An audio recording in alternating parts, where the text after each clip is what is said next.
శ్రీహరి ముదిరాజు గారు. సభా వేదికకు నమస్కారం.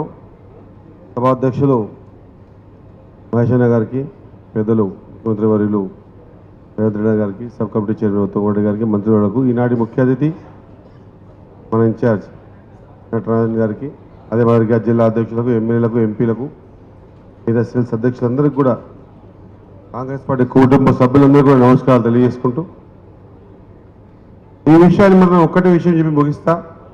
ఇప్పటికే 4-5 మీటింగ్లలో గట్టిగా సబ్ కమిటీ చైర్మన్ అయినటువంటి ఉత్తమ్ కుమార్ రెడ్డి గారు చెప్పారు, ఇంత సైంటిఫిక్గా ఎక్కడా జరగలేదు, దీనికి నాది బాధ్యత, ఏ ఛాలెంజ్కైనా నేను దీనికి సిద్ధంగా ఉన్నానని చెప్పారు. కాబట్టి ఏ మాదిరిగా అయితే మన నాయకుడు రాహుల్ గాంధీ గారు ఇచ్చిన మాట ప్రకారంగా జినికి జిత్తిని ఆబాది ఉనికి ఉత్తిని హిస్సేదారి అనేటువంటి మాటను బలంగా నమ్మి ఆ మాటను అసెంబ్లీలో మా పొన్నమన్న ప్రవేశపెట్టినప్పుడు దాన్ని బలపరిచే అవకాశం నాలాంటి బ్యాక్వర్డ్ కాస్ట్, అదే మాదిరి నాలాంటి మారుమూల నియోజకవర్గ ఎమ్మెల్యేకు దొరకడం నేను అదృష్టంగా భావిస్తా ఉన్నా.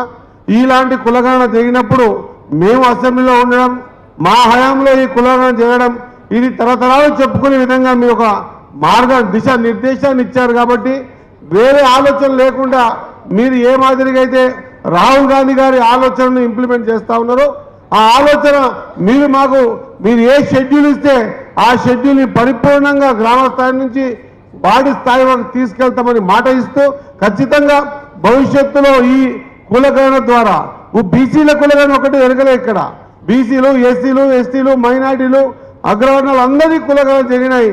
ఈరోజు మా దగ్గర ఒక సంఖ్య ఉంది. మేము గతంలో చెప్పుకునే వాళ్ళం బీసీల మెక్క శాతం ఉన్నాం, దాంట్లో ముద్రాల మెక్క శాతం ఉన్నాం చెప్పుకునే వాళ్ళం తప్ప ఇంత ఉన్నారని ఎప్పుడు చెప్పుకునే పరిస్థితి లేదు.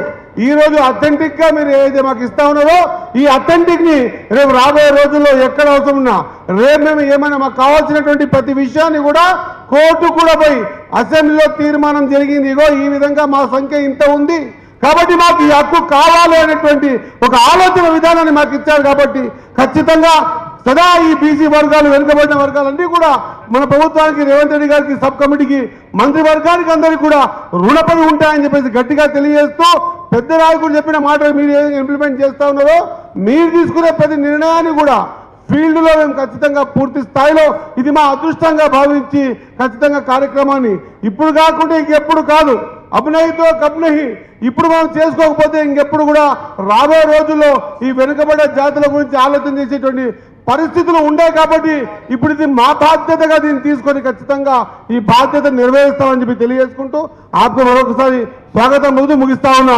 జై హింద్, జై కాంగ్రెస్.